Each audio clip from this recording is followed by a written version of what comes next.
नरेंद्र मोदी साहब वज़ीर आज़म तो अब बने, उससे पहले से हम मांग रहे हैं, तो वो किसका कमाल था। अच्छा। तो हम तो जब से पाकिस्तान बना तब से मांग रहे हैं, लेकिन मांगने में और एड लेने में बड़ा फ़र्क होता है। हम दुनिया की बहुत बड़ी मजबूरी है। मैं हैरान हूँ उनके वो रिजर्व्स के डॉलर्स उनके लास्ट दिनों में कि उनके ऑलमोस्ट 600 बिलियन के रिजर्व्स हैं और हम $1 बिलियन के लिए भिखारी बने हुए हैं, IMF के पास जा रहे हैं, वो पता नहीं किधर किधर जा रहे हैं। ये मसनूई तरक्की है। जिस दिन मोदी वहाँ से नीचे उतरेगा, आप देखिएगा जिस दिन बीजेपी की हुकूमत ख़त्म होगी उस दिन ये जैसे एकदम से धड़न तख्ता होता है, ये सारी चीज़ें उल्ट जाएगी।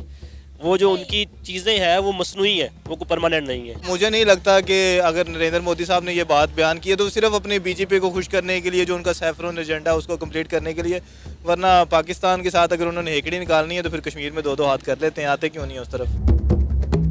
अस्सलाम वालेकुम, नमस्ते, सत श्री अकाल। मैं हूं सना अमजद। नाज़रीन, इंडिया के प्राइम मिनिस्टर नरेंद्र मोदी की एक वीडियो बहुत ज़्यादा वायरल हो रही है, जिसमें वो ये साफ साफ कह रहे हैं कि मैंने पाकिस्तान की सारी हेकड़ी निकाल दी, मैंने पाकिस्तान को कटोरा लेकर पूरी दुनिया में मांगने पर मजबूर कर दिया। इसी पर आज हम बात करेंगे पाकिस्तान के अवाम से कि नो डाउट पाकिस्तान इस वक्त पूरी दुनिया से मांग तो ज़रूर रहा है, लेकिन क्या इस मांगने के पीछे इंडिया का हाथ है? क्या इंडिया ने पाकिस्तान को दुनिया से मांगने पर मजबूर किया है? तो आइए जानते हैं कि पाकिस्तानी अवाम का क्या कहना है। अस्सलाम वालेकुम। वालेकुम सलाम, कैसे हैं आप? मैं ठीक, आप कैसे हैं? अल्हम्दुलिल्लाह, फाइन।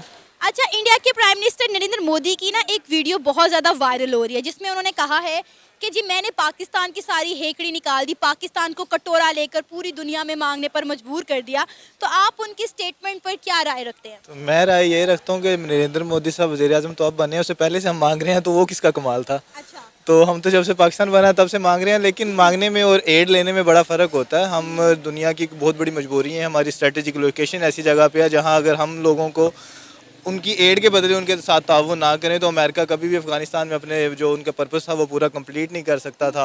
अरब कंट्रीज़ हैं, हम उनको अगर एड के बदले में अपनी आर्मी प्रोवाइड करते हैं तो उनकी पूरी रियासत बची हुई है। तो मुझे नहीं लगता कि अगर नरेंद्र मोदी साहब ने ये बात बयान की है तो सिर्फ अपने बीजेपी को खुश करने के लिए, जो उनका सैफरन एजेंडा है उसको कंप्लीट करने के लिए, वरना पाकिस्तान के साथ अगर उन्होंने हेकड़ी निकालनी है तो फिर कश्मीर में दो दो हाथ कर लेते हैं। आते क्यों नहीं है उस तरफ। आप चाह रहे हैं कि कश्मीर के लिए दो दो हाथ हो जाए, आप उसके लिए तैयार हैं? बिल्कुल, अल्हम्दुलिल्लाह, वी आर ऑलवेज रेडी। तो वो आते क्यों नहीं है ना, फिर हमारे साथ आते हैं, चाय पी के वापस चले जाते हैं, किसी दिन हम उनको लंच भी करवा देते हैं चाय के साथ। आपको लगता है कि इस तरह मामला सुलझेंगे या मजीद उलझेंगे? बिल्कुल नहीं उलझेंगे। मेरे ख्याल में एक दफ़ा फॉर वंस एंड ऑल एक दफ़ा इसको सोल्व कर लेना चाहिए, बजाय कि आने वाली हमारी 4-5 नस्लें फिर इसी चीज़ को देखती रहें। जो मामला उसे एक दफ़ा सोल्व कर लेते हैं, आए टेबल पे बैठते हैं, या जंग के बाद या जंग से पहले। 75 सालों में आपने क्या किया कश्मीर के लिए? जब हम और हमारे हुक्मरान जो है इतनी बड़ी बड़ी बातें करते हैं, इतनी बड़ी बड़ी बातें करने के अलावा हमने 75 सालों में कश्मीर के लिए किया ही क्या है? कश्मीर के लिए जो असल में किया वो अवाम ने किया, हुक्मरानों ने कुछ नहीं किया। अब बातें जो करते हैं वो अवाम करते हैं, हुक्मरानों के पास प्रैक्टिकल करने की चीज़ है वो उसे नहीं करते। वो तो सिर्फ हमारे जो उसे आप कह सकते हैं इमोशंस के साथ खेलते हैं कि कश्मीर डे आया, कश्मीर डे मना लिया, पुरानी जंगों को याद कर लिया, लेकिन असल ये अवाम है जो उस मामले को ठंडा नहीं होने दे रहे। असल में इंडिया की तो पूरी कोशिश है कि UN से भी इस मामले को पीछे हट जाए।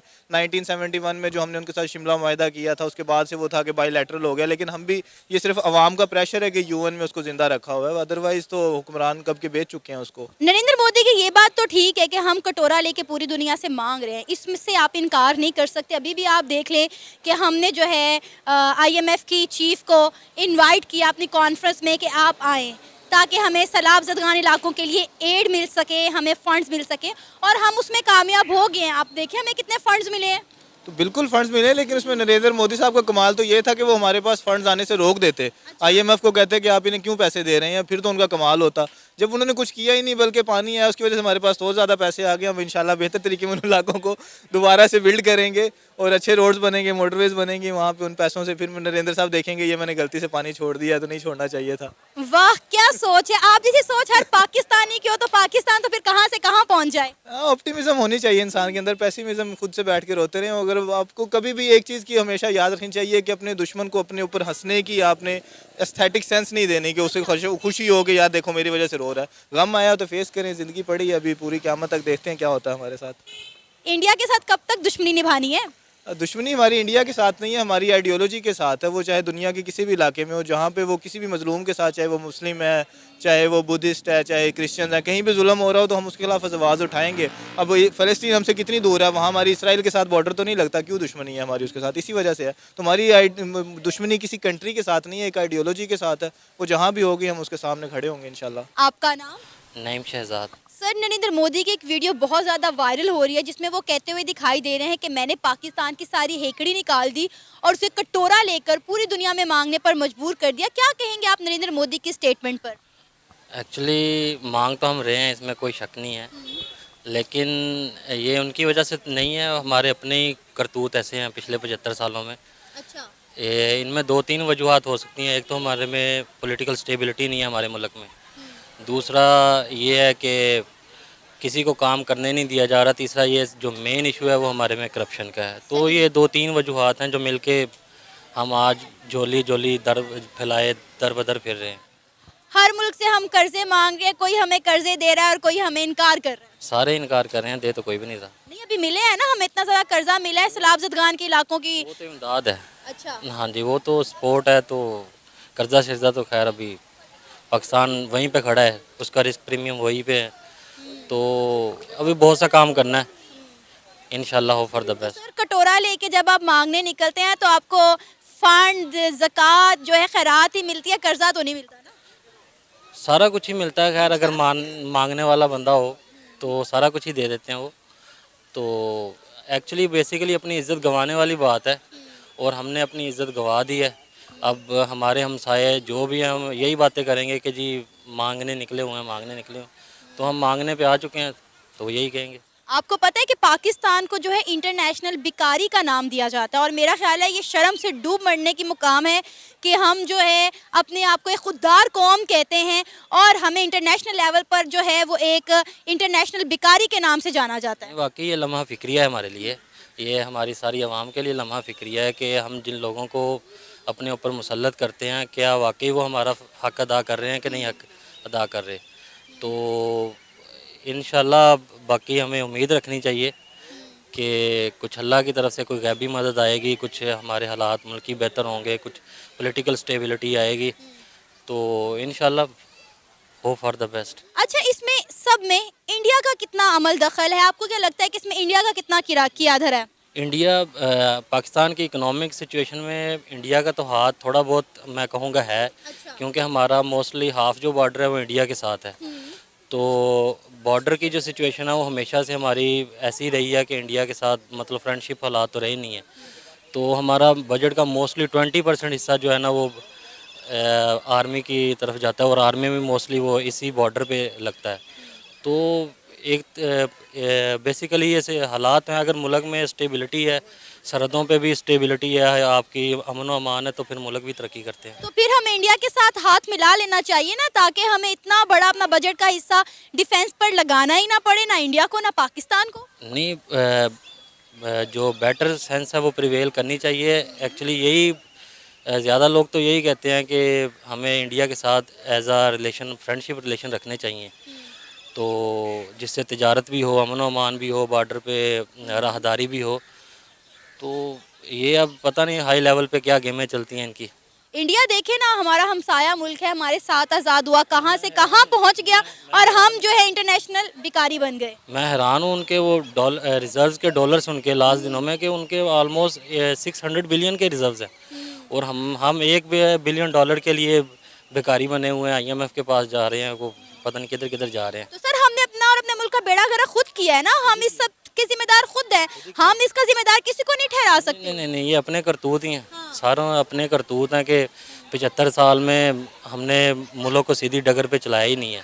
हर जो भी आता है वो अपनी जेबें भरने में है बस। क्या लगता है कि किस तरह हम जो है अपने मुल्क के हालात जो है बेहतर कर सकते हैं, अपने मुल्क की इकॉनमी खुद बेहतर कर सकते हैं? हमें किसी के आगे हाथ फैलाने की या किसी से कुछ भी मांगने की ज़रूरत नहीं है, ना कर्जा ना फंड्स। देखिए, इसके लिए मेरे ख्याल में तो सबसे ज़रूरी जो आजकल चल रही है जो पॉलिटिकल इंस्टेबिलिटी है उसको ख़त्म करना होगा हमें।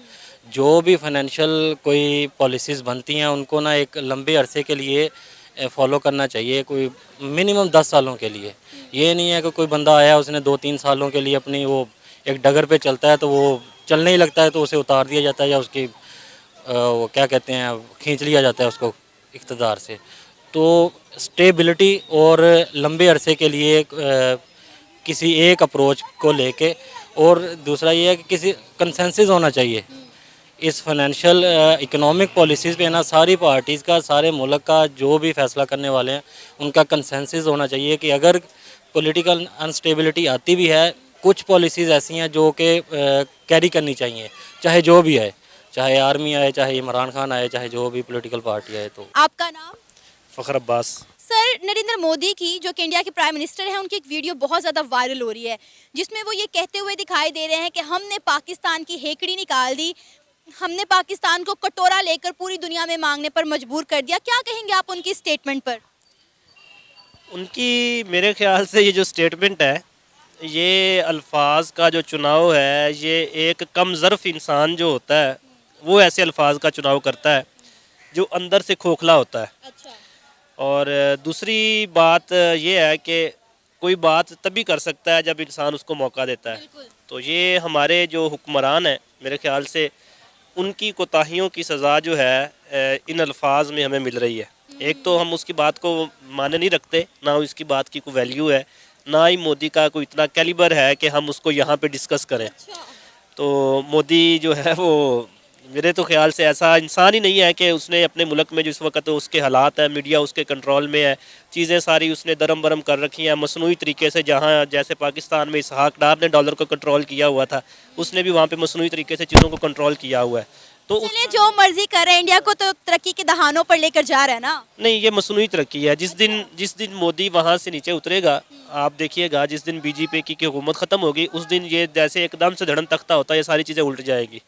वो जो उनकी चीज़ें हैं वो मसनूई है, वो कोई परमानेंट नहीं है। लेकिन इस वक्त हमें इंडिया की नहीं, अपनी फिक्र करने की ज़रूरत है। नरेंद्र मोदी ने ये बात तो ठीक की है कि इस वक्त जो है पाकिस्तान कटोरा लेकर दुनिया भर से कर्जे मांग रहा है। आप देख लें, कौन सा मुल्क ऐसा नहीं जहाँ से हमने कर्जा ना मांगा हो।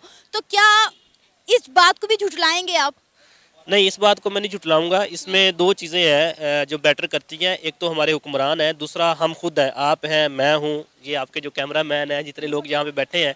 हमारे पास कोई अच्छा इंसान आ जाए तो हम उसकी कदर ही नहीं करते। जैसे हमें अल्लाह ने एक मौका दिया, इमरान खान का जो दौरे हुकूमत था पाकिस्तान में, सबसे अच्छा दौरे हुकूमत इमरान खान का गुजरा।